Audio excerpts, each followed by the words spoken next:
Oke, assalamualaikum warahmatullahi wabarakatuh. Tapi pun kita, hai halo Tribuners, kita kedatangan dari mantan pendiri Negara Islam Indonesia ya, Bang Ken ya. Mantan NII dan kita mendirikan NII Crisis Center. NII Crisis Center. Kita ketemu sama orang yang paham tentang seluk-beluknya radikalisme, dan saat ini mungkin Mas Ken sudah bisa berbaur kepada masyarakat ya Mas ya, untuk bisa memberikan pengarahan dan memberikan sebuah pencerahan gitu Mas ya. Nah mungkin di sini nama Mas panjangannya Mas Ken Setiawan. Oh, Ken Setiawan. Oke. Mungkin sedikit kita kulik-kulik nih untuk Mas Ken sendiri. Gimana Mas kabarnya Mas? Alhamdulillah sehat. Baik ya. Itu yang paling penting hari ini. Yang paling mahal sehat karena ketika gitu.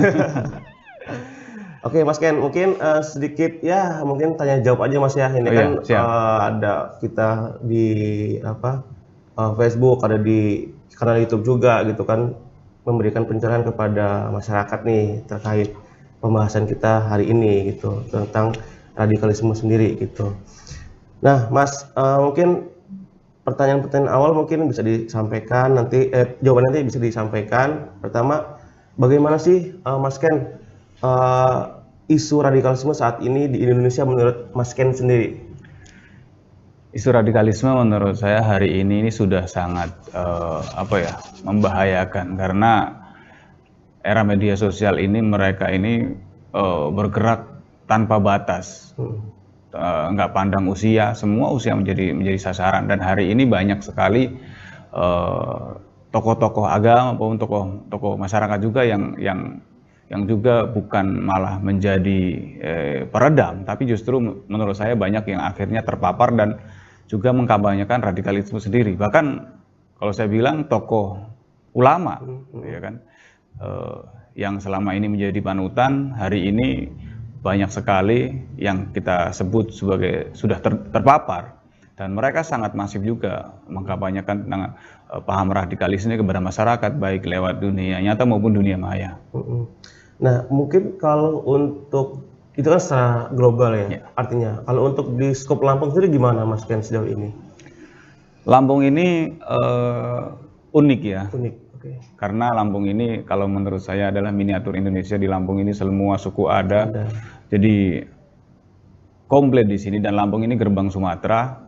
Orang mau ke Palembang, mau ke Riau, mau ke Jambi, semua lewat Lampung. Dan terkait zona di Indonesia, Lampung ini nomor 2 zona merah terkait masalah radikalisme. Kenapa? Ya banyak sekali pelaku terorisme di luar yang melaksanakan aksinya ternyata sebenarnya di Lampung.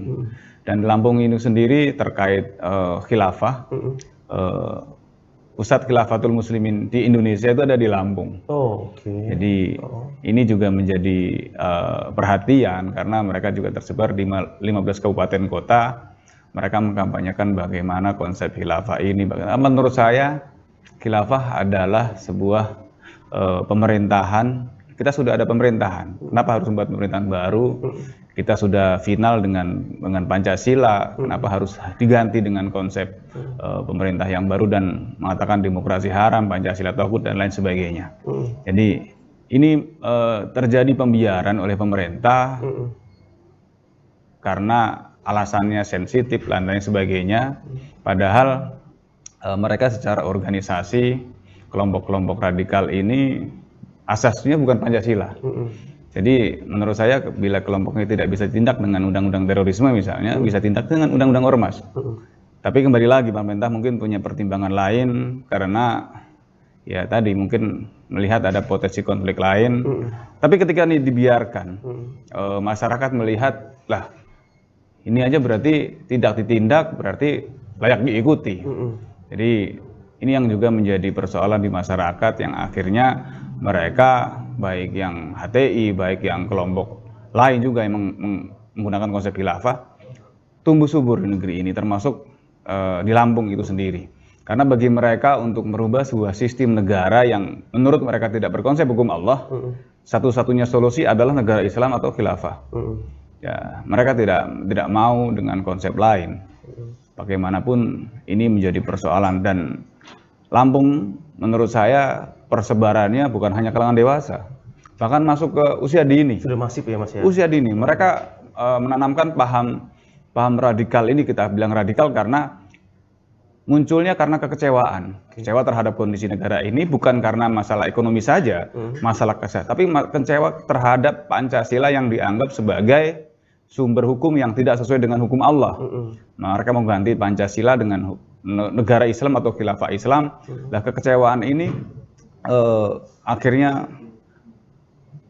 diekspresikan, ada yang menggunakan turun ke jalan, ada yang menggunakan teror, bahkan tidak sedikit yang melakukan bom, alasan bahwa ini adalah jihad yang kelak katanya akan mendapatkan 72 bidadari dan surga tanpa hisab. Jadi menurut saya bila dibiarkan ini seperti bom waktu. Jadi seperti kasus LGBT misalnya, 10 tahun yang lalu ini baru ada di TV misalnya. Hari ini sudah di depan mata. Nah, ini kasus radikalisme kalau kita biarkan, ini 10 tahun yang akan datang akan sangat membahayakan bangsa dan negara. Dan hari ini mereka sebenarnya tidak banyak, tapi sangat masif. 24 jam mereka bergerak, sementara kita yang katanya moderat, nasionalisme, kita cenderung diam dan membiarkan mereka. Jadi ini mungkin tugas kita bersama untuk membentengi keluarga, lingkungan dari bahaya radikalisme dan terorisme. Kemudian Mas, untuk sekarang ini kan relatif yang kita ketahui jarang nih untuk terdengar Densus 88 melakukan operasi di daerah-daerah termasuk di Lampung. Sebenarnya apakah ini Mas yang menandakan radikalisme itu sudah berkurang atau seperti apa Mas? Terkait penindakan Densus 88 di negara ini kan undang-undang subversif sudah tidak ada. Jadi yang mereka tindak adalah orang-orang yang sudah melaksanakan aksi atau akan melaksanakan aksi. Misalnya sudah mempunyai senjata, terus akan melaksanakan teror dengan bom dan lain sebagainya. Ini yang sebenarnya juga menjadi keprihatinan kami. Kenapa? Teroris memang berbahaya, tapi orang yang lebih berbahaya adalah yang mereka sudah mempunyai paham radikal anti terhadap negara, anti terhadap Pancasila, yang mereka bisa ada di sekitar kita, tapi mereka belum melaksanakan aksi. Jadi mereka belum bisa ditindak dengan pasar terorisme. Nah, ini yang menurut saya juga, kalau bicara terorisme mungkin masih ratusan atau ribuan ya yang sudah tertangkap. Tapi calon-calon korban yang sudah terpapar, yang baik melalui dunia nyata maupun dunia maya, itu jutaan anak muda yang sudah terpapar. Mereka itu seperti buah, sudah matang. Jadi tinggal dipetik oleh kelompok-kelompok, baik itu ISIS, baik itu JAD, baik itu kelompok-kelompok radikal yang lain. Karena mereka sekarang menggunakan konsep-konsep nama-nama yang seolah nasionalisme. Ada NKRI, tapi bukan Negara Kesatuan Republik Indonesia. Negara Khilafah Rasyidah Islamiyah. Bikin namanya NU, bukan Nahdlatul Ulama, tapi Nahdlatul Umat. Bikin Kesatuan Al-Haq, Al-Quran Suci, Islam Sahadat. Dan kelompok-kelompok lama juga muncul. Isa Bugis, Lembaga Kerasulan, dikomparasi dengan kondisi hari ini. Lah ini kalau terjadi pembiaran, apakah nunggu mereka ngebom dulu baru ditangkap? Dan problematika adalah ketika orang-orang yang belum melaksanakan aksi nembak polisi misalnya, atau orang yang belum dipenjara dengan kasus terorisme, itu selama ini tidak mendapatkan perhatian dari pemerintah. Jadi yang sudah diperhatikan ya orang-orang yang sudah ngebom misalnya, atau orang-orang yang sudah menjadi napi terorisme, keluarganya mendapatkan bantuan full dari pemerintah. Sementara orang-orang yang baru radikal di NI misalnya, atau di Kesatuan Al-Haq, atau di kayak Gavata, mereka tidak mendapatkan perhatian. Tapi sebenarnya menurut saya potensi untuk melaksanakan aksi ini sangat besar dari kelompok ini, karena ketika mereka keluar, dia belum diterima oleh negara Indonesia. Sementara di kelompoknya juga diterima. Ini orang yang ngambang. Nah, ketika ketemu dengan kelompok ISIS, kelompok JHAD, kelompok yang lain, ini kamu jihadnya jangan ngomong doang, mari bergabung bersama kami. Lah ini menurut saya sangat berbahaya. Sangat berbahaya itu Mas ya, artinya. Ya, orang-orang yang sudah terradikalisasi pemikiran tadi siap matang, siap menjadi pengantin, bunuh diri. Nah, ini menurut saya juga harusnya mendapatkan perhatian dari pemerintah, agar orang-orang yang belum ngebom ini tapi secara pemikiran sudah radikal ini juga mereka mendapatkan tempat. Karena banyak kawan-kawan yang tidak mau kembali ke masyarakat karena tidak diterima. Bahkan ada kawan saya yang diusir dari rumahnya sendiri. Memang dia sudah terpapar, tapi dia sudah kembali. Masalahnya mungkin masyarakat Belum menerima. belum meyakini kalau dia insaf misalnya. Tapi lah ini juga menurut saya tugas pemerintah untuk menjembatani orang-orang yang sudah terpapar, yang sudah matang, yang sudah ingin kembali agar bisa ditimbang ke masyarakat dengan ketentuan misalnya orang itu sudah ada insaf. Jadi silakan, dan kita jadikan agen-agen juga untuk melawan tentang radikalisme. Gitu ya. Sebenarnya apa sih Mas radikalisme itu sendiri?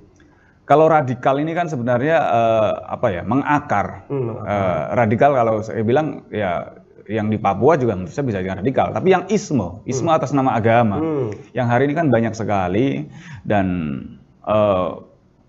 banyak hari ini juga bukan hanya kalangan biasa, kalangan mulai birokrasi, kalangan elit, bahkan saya bilang di Majelis Ulama Indonesia menurut saya perlu dievaluasi, karena menurut saya ada tokoh-tokoh yang di MUI juga yang menurut kita kategorikan sebagai sudah terpapar dan mereka menyebarkan.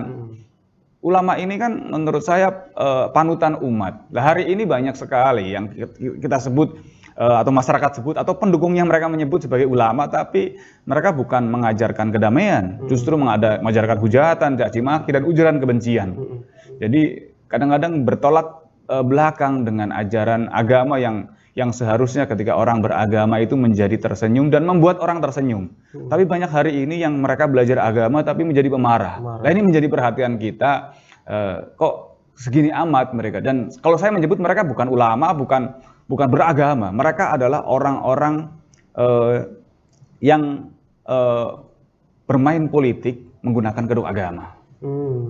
Seperti itu ya. Ya, karena hadisnya jelas, untuk menguasai orang yang bodoh, bungkuslah sesuatu yang batil dengan agama.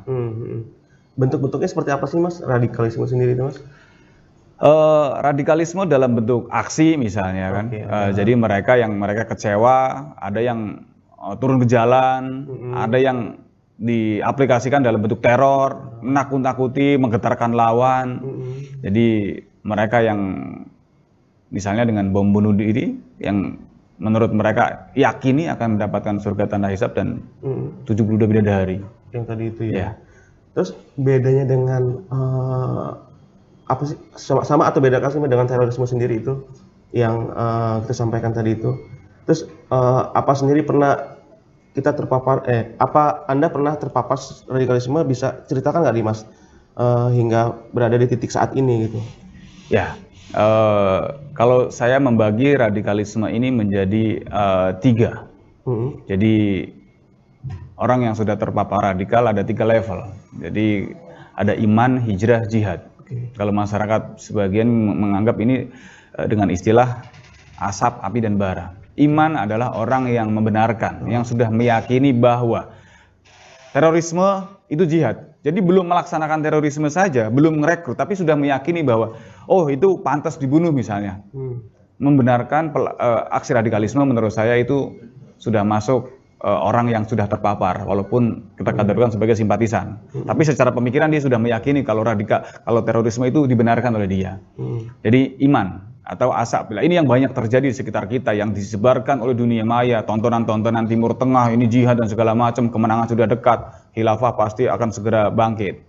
Yang kedua adalah hijrah. Jadi orang yang sudah pindah secara fisik, RI itu tauhid, RI itu berhala, jadi harus pindah ke sebuah negara baru, yaitu negara Islam atau khilafah Islam. Mereka ngerekrut, mereka menggunakan kondisi hari ini dianggap sebagai ladang jihad untuk mereka, jadi mereka totalitas berjuang. Nah, ini orang-orang yang sudah hijrah ini, sudah masuk kategori sebagai hijrah. Menurut saya juga ini sangat banyak di Indonesia. Dan yang terakhir adalah jihad. Jihad adalah menurut mereka totalitas dalam berjuang, siap memberikan semua yang dia miliki kepada kelompok, termasuk nyawanya dia serahkan. Jadi ini yang sudah susah untuk dideradikalisasi. Jadi kalau masih yang iman, hijrah itu yang masih simpatisan atau yang sudah direkrut masih bisa, tapi kalau sudah bara itu yang sudah siap meninggalkan dunia ini dengan janji akhirat yang mendapatkan surga tanpa hisab tadi. Tapi sebenarnya perbedaan antara terorisme dengan radikalisme itu lebih kepada apa sih Mas dasarnya, Mas? Kalau radikal itu kan pemikiran. Teroris itu buah. Akarnya bagaimana? Akarnya adalah bagaimana pemikiran kita meyakini bahwa negara ini yang salah, harus diganti dengan Islam. Dan terorisme adalah buah. Ya hasilnya ketika orang sudah terpapar, endingnya jadi terorisme karena bagi mereka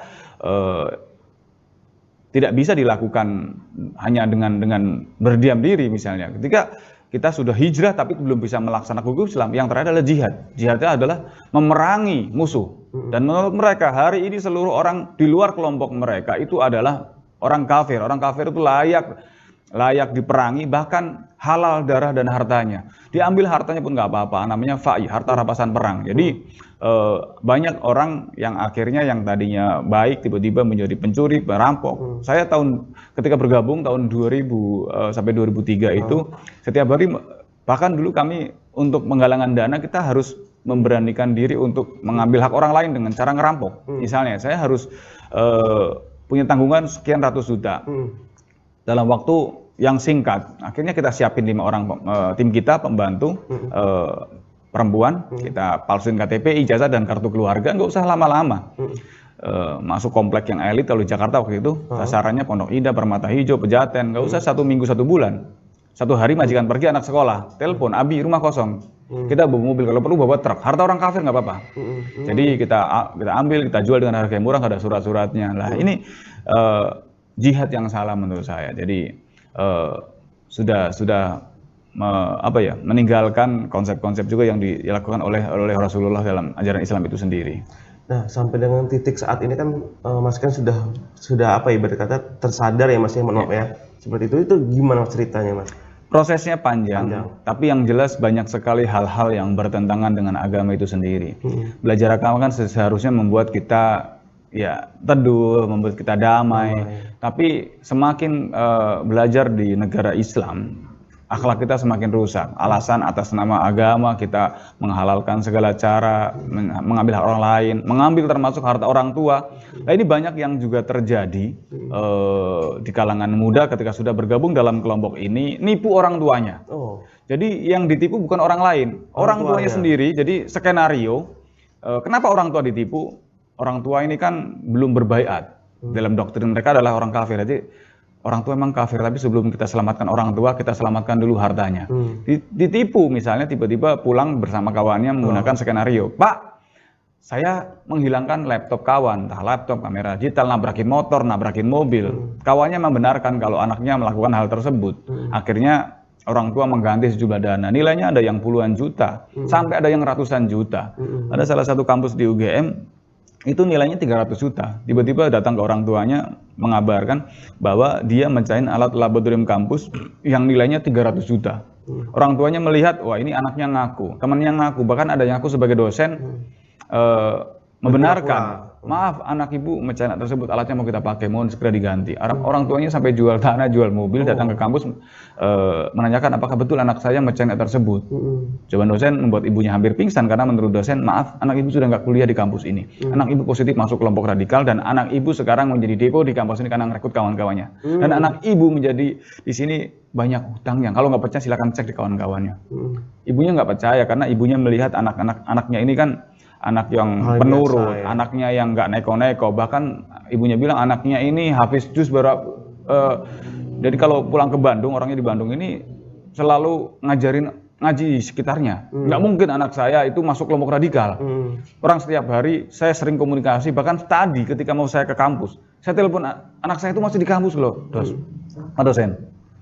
Dosen bilang kalau memang anak ibu di kampus, minta sekarang ketemu di ruangan saya.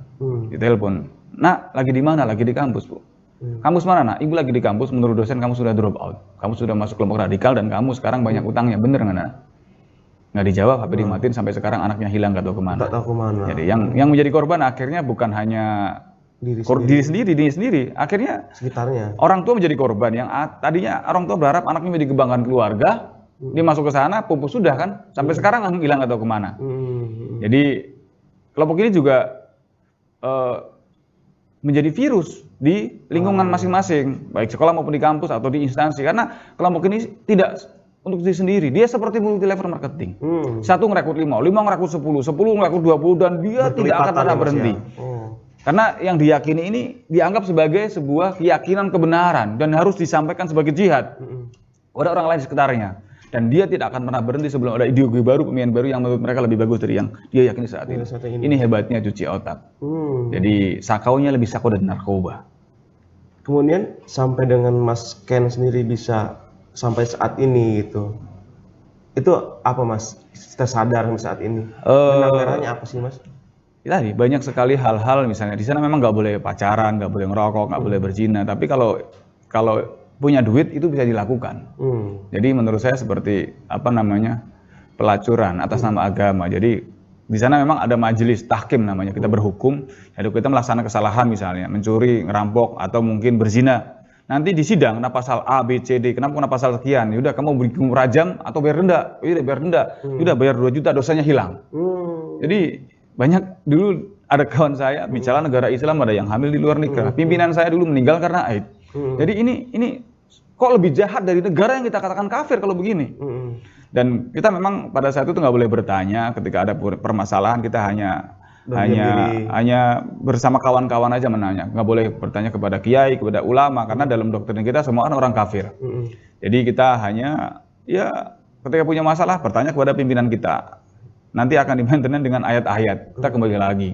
Bahkan ketika saya masih baru, saya juga menjadi orang yang sangat kritis. Saya nggak boleh bertanya, Pak ini kan sebuah negara, berarti ada yang mimpin, siapa pimpinan saya gitu kan.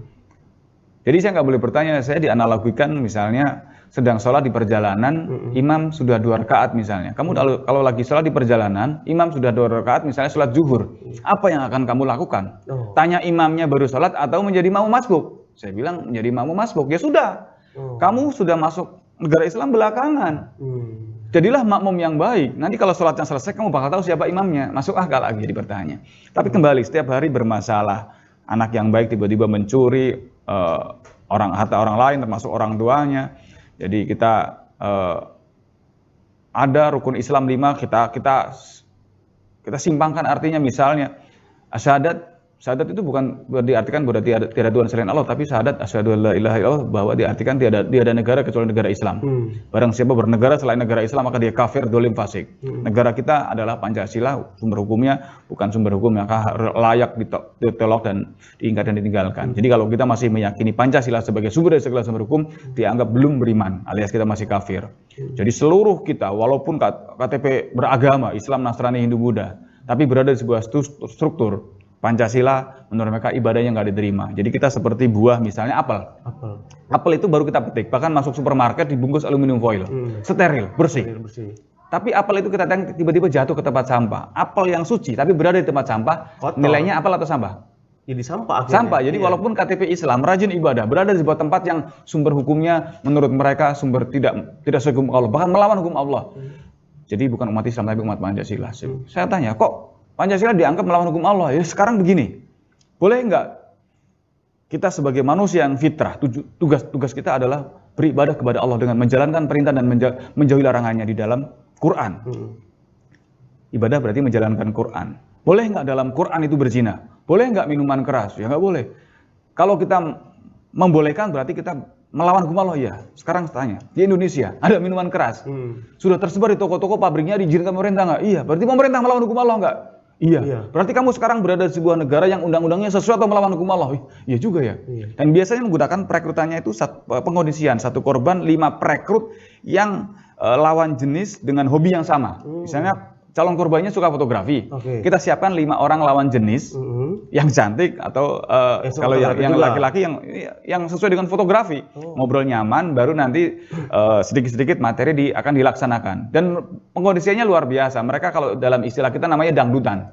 Jadi 1 orang misalnya ke pasar itu menjual kucing Anggora, ketemu dengan 5 orang yang pengen beli tapi nggak punya duit. Disetting sama 5 orang, bagaimana kalau kita setting itu adalah anjing. Akhirnya orang pertama mengatakan, anjingnya bagus ya? Bukan, ini kucing Anggora. Orang kedua mengatakan, berapa harga anjingnya? Bukan, ini kucing Anggora. Sampai kelima mengatakan ini adalah anjing. Akhirnya yang punya kucing ragu. Jangan-jangan ini anjing, karena semua orang mengatakan ini anjing. Pengkondisian yang sedemikian rupa, tersugesti apa yang disampaikan ini adalah ayat Quran. Nggak mungkin Quran itu salah. Kamu melawan ayat berarti kamu orang kafir. Nah ini yang akhirnya juga banyak anak-anak yang tidak kritis karena konsep penjebakan dalam pengkondisian ini yang begitu cantik sehingga banyak anak muda terpapar karena nggak mau kritis. Kenapa? Ini ayat. Ini bicara ayat nggak mungkin. Wa ma khalaqul jinna wal insa illa liya'budun. Kita diciptakan oleh Allah, tugasnya adalah menyembah kepadanya. Jadi untuk ibadah kepadanya. Menjaga seperti apa? Ya menjalankan perintah dan menjalankan larangan di dalam Quran. Quran apa selama ini kita jadikan sebagai peraturan nggak?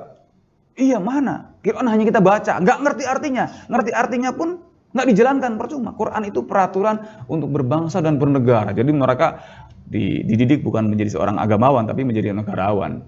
Walaupun pada akhirnya ayat-ayatnya diselewengkan dengan sekemauan mereka sendiri, dengan rakyat, gitu ya. Dengan lainnya. Ujung-ujungnya duit. Jadi bagi mereka ayat-ayat infak, ayat-ayat sedekah diperbanyak supaya bisa mengambil harta jamaah. Nah Mas, kan Mas Ken sendiri kan mendirikan NII Crisis Center.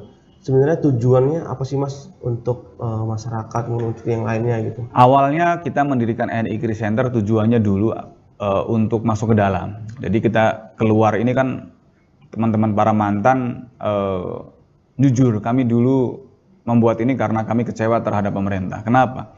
Kami dulu ada kurang lebih 60 orang tua dan keluarga yang anaknya hilang, yang anaknya mengkafirkan, yang anaknya tiba-tiba berubah secara tingkah lakunya karena terpapar, bahkan saudaranya dikafirkan semuanya. Kami datang ke Majelis Ulama Indonesia pada saat itu. Kami curhat lah, ini anaknya masuk ke kelompok radikal gitu kan, anaknya sekarang nggak pulang. Jawabannya juga waktu itu cukup menyakitkan hati. Anaknya sudah gede nanti juga pulang katanya. Ini masuk kelompok radikal, aliran sesat juga. Oh berarti kalau anaknya masuk kelompok radikal, orang tuanya nggak bisa didik. Lah ini kan jawaban yang menyakitkan. Ini terpusat di sebuah pesantren yang terbesar di Asia Tenggara. Oh mohon maaf kalau terkait dengan pesantren atau lembaga pendidikan itu tugas Kementerian Agama. Kami akhirnya diarahkan untuk Kementerian Agama. Kementerian Agama pun kami mendapatkan jawaban yang sama. Ini kan makar, mendirikan negara dalam negara, bukan ranah kami. Silakan kalian ke Mabes Polri. Ke Mabes Polri pun kami mendapatkan jawaban yang tidak memuaskan karena menurut Mabes Polri kami tidak bisa menindak.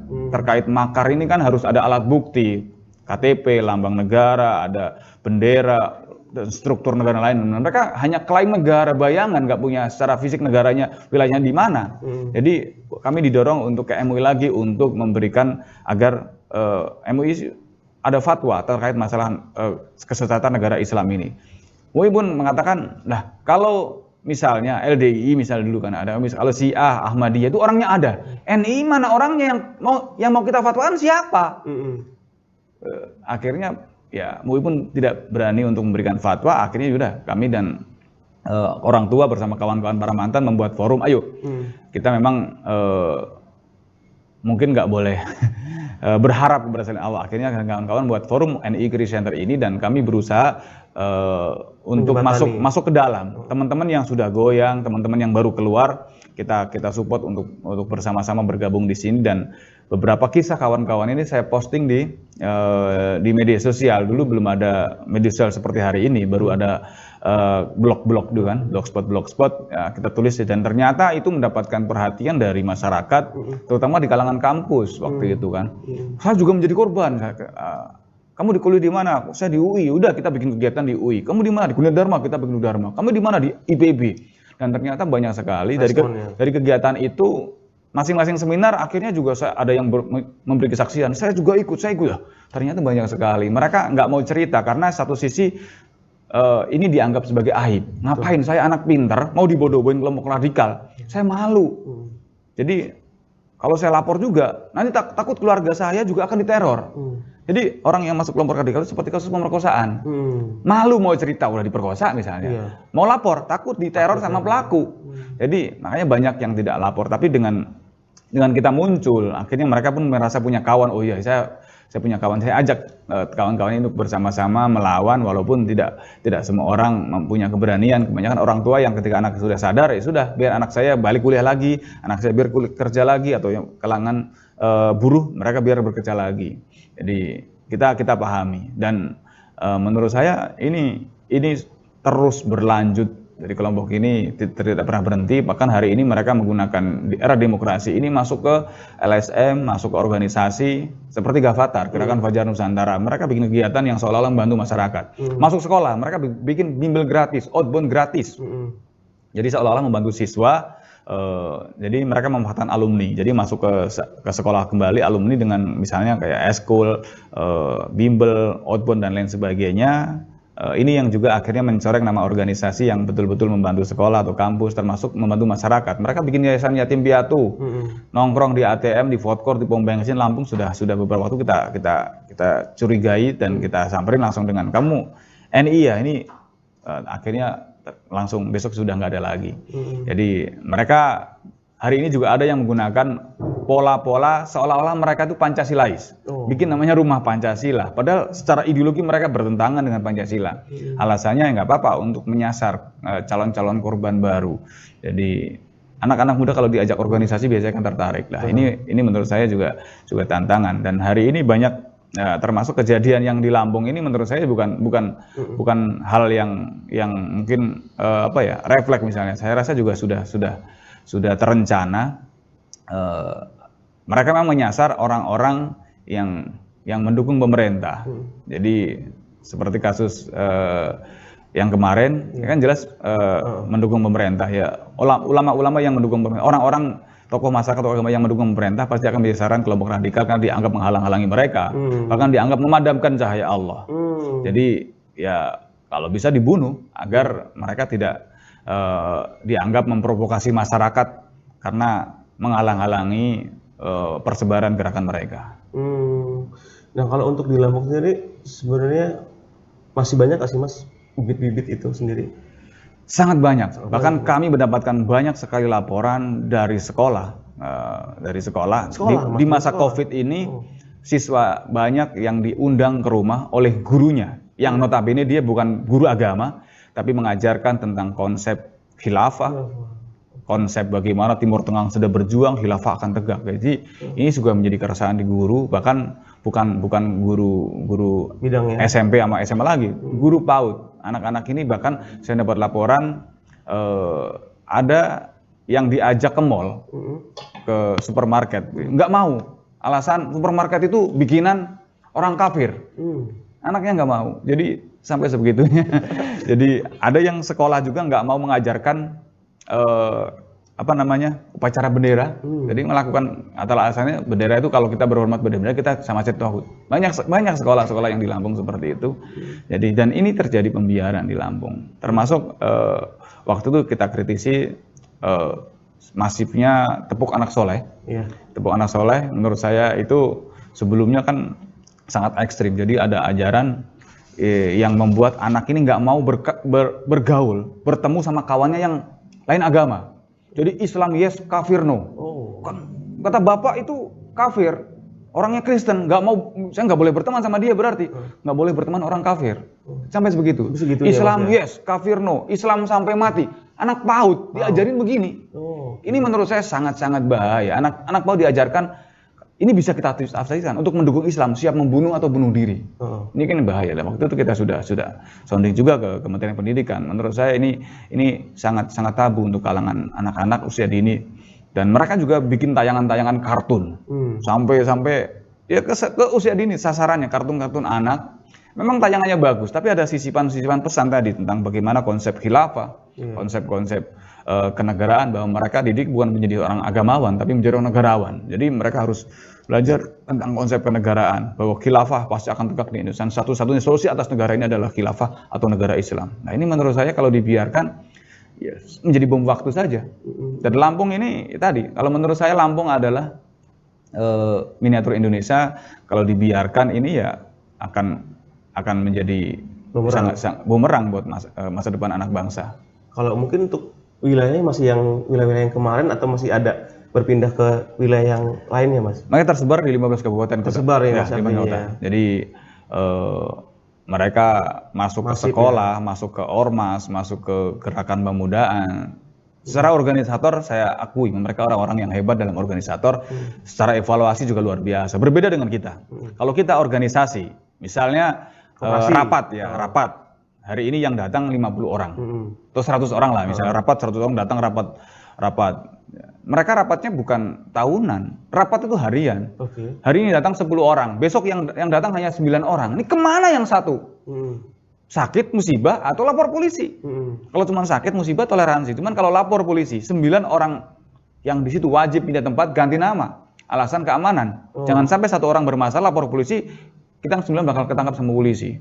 Mereka punya kewaspadaan yang sangat tinggi karena dalam pola intelijen mereka menganggap bahwa orang di sekitarnya adalah musuh semua yang harus mereka waspadai.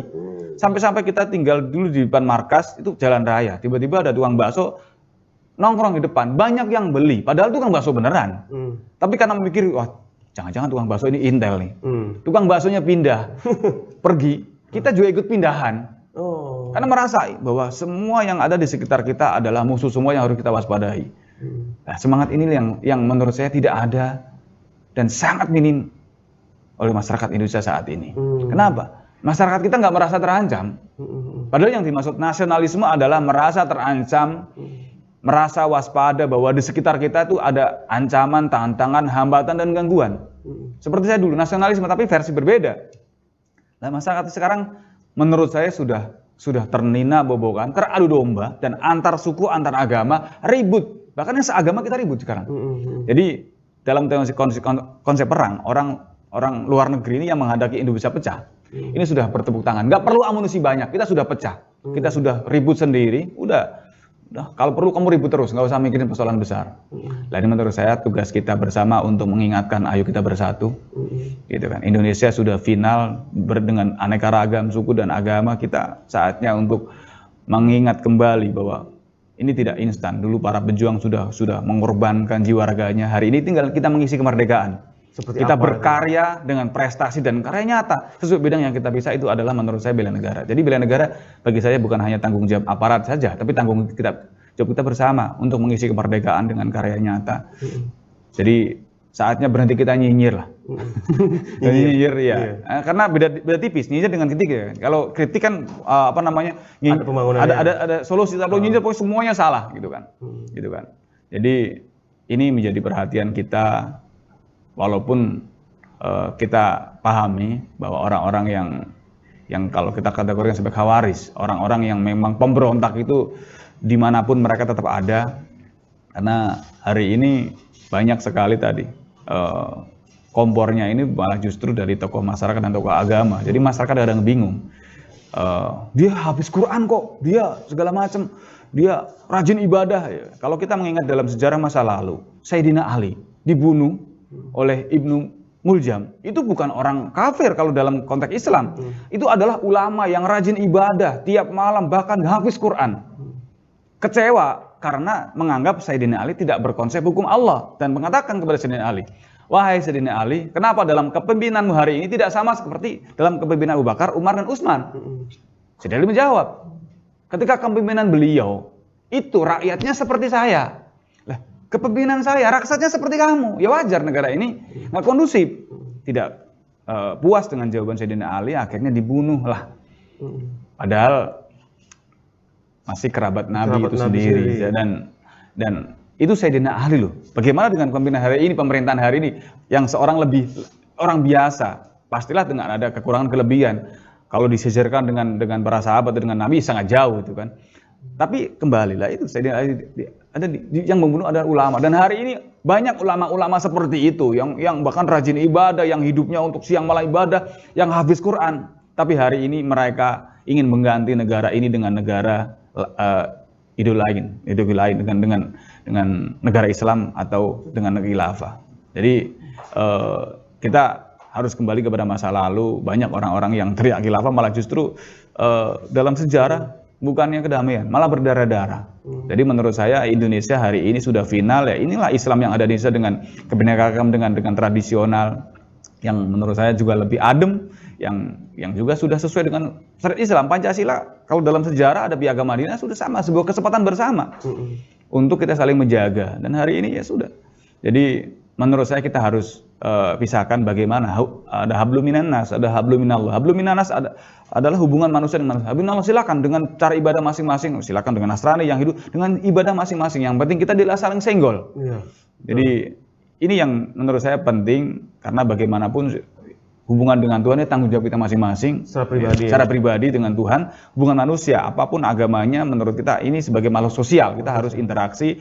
Bagaimana kita harus sepakat kepada negara, walaupun mungkin keputusan negara ada yang kita tidak cocok, tapi bagaimanapun harus kita hormati dan kita harus laksanakan bersama-sama. Mungkin terakhir nih Mas, di era sekarang ini kan menurut Anda seperti apa sih Mas menangkal radikalisme di kalangan masyarakat sendiri?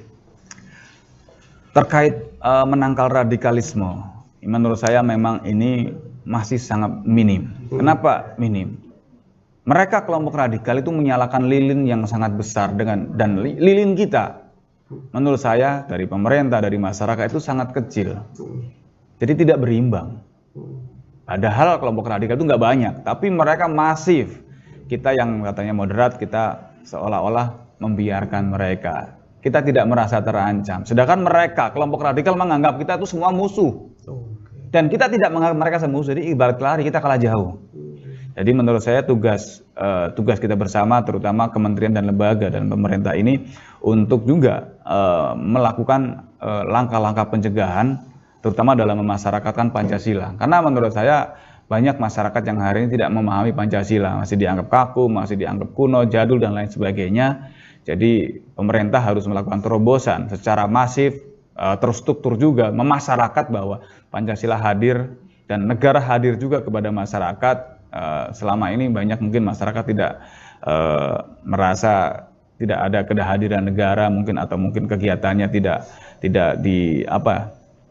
diakui oleh negara. Jadi menurut saya langkah untuk masyarakatkan tentang kebinekaragaman, tentang Pancasila harus lebih masif, bukan hanya sekedar sifatnya yang seremonial, proyek dan lain sebagainya, tapi bagaimana membuat konsep pemasyarakatan, apalagi di era COVID ini, kita harus lebih masif juga. Kalau kita kendor, justru radikal ini akan semakin masif dan mereka seolah-olah berjaya, walaupun sebenarnya itu militan. Tapi media sosial hari ini menggunakan penggiringan opini seolah-olah mereka hari ini bersatu, walaupun latar belakang yang berbeda, tapi sama-sama anti terhadap pemerintah. Hari ini mereka bersatu termasuk dalam aksi. Lah ini menurut saya bahaya nih.